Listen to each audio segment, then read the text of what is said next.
Gina Frey and her family have been attending St. Christopher's for almost 10 years. Her primary vocation has been serving as mother to her 3 young children. However, her volunteer work, including most recently serving in the outreach ministry at St. Christopher's, has inspired her to return to the legal field in service of others. Growing up Catholic, I thought of Jesus as this fearsome, all-powerful being. But as an adult, I've come to realize his humanity and appreciate really how brave he was. He really was a rebel. And he's not just this hippie guy in sandals spreading love to me. I view him now as a rebel and a voice for the disenfranchised. And he really made people uncomfortable at that time and probably still does. And he really makes you question yourself and the way you're treating others.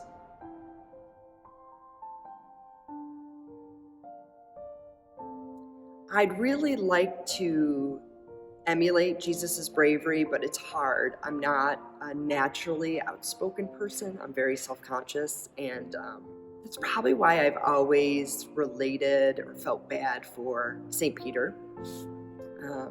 He was fiercely adamant that he wouldn't deny Jesus, and then he did 3 times. And this was his great sin. And to me, it's such a completely understandable human moment. His fears were palpable. I mean, it was a life and death horror. So I think it's so relatable to want to believe that you are ready to do this brave thing, no matter what the cost, but then reality hits. And so seeing his own frailty and knowing that he was not just forgiven by Christ, but embraced by him. And then also going on to become such a brave and formative figure in our Christian faith. That gives me great solace. Solace knowing that Jesus was well aware of our humanity and fallibility, and he expects it, but he's also ready to embrace us again. Thinking about trying to be brave, it's such a small step and it's such a minor thing, but I'm thinking about, hey, how can I put myself out there more and be brave? And through my volunteer work, especially with St. Christopher's outreach discernment team, I've realized I enjoy analyzing and organizing information. And so that reminded me of my time when I was a writing attorney at the Children's Law Center about 10 years ago. When I did that, I would take what these trial attorneys did. They're on the front lines, they're with these kids, seeing the difficult lives that these children have.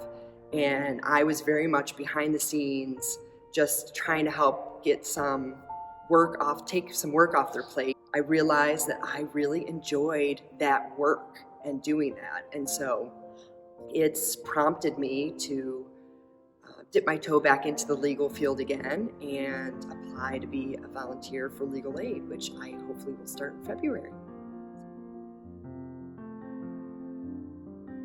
I think a lot of times I struggle with why am I lucky enough or fortunate enough to have such a comfortable life in the face of all the suffering that is happening in the world? And so when you hear horrific stories about children being abused or the pandemic, knowing parents are trying to juggle everything, I think in the face of so much suffering out in the world, you do ask,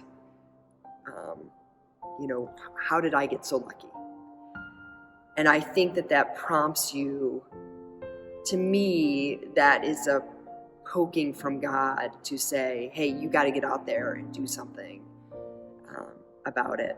And it doesn't necessarily have to be a huge thing, but I think it's just, however, for each individual person, however you can help alleviate any of the suffering, also helps alleviate your own helpless feeling in the face of all the suffering. Jesus has basically said, I am the leper with lesions. I am, the homeless person. I am the child at the border sitting in the cage, So I think he has said that in the Bible. Look at these disenfranchised people. Look at these, people that have been discarded. And pretend that they're me. And how would you then treat them if I am that person? So I think when you see anybody suffering out in the world, you view that person suffering as Jesus. And so you want to do something to alleviate that suffering. I think God's love for us and Jesus' recognition that God does not expect us to be perfect is a real source of comfort for me and a source of strength to get out there and try to affect some small change.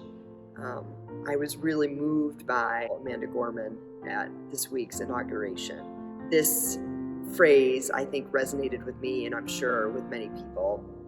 There is always light, if only we're brave enough to see it, if only we're brave enough to be it. And I just love that.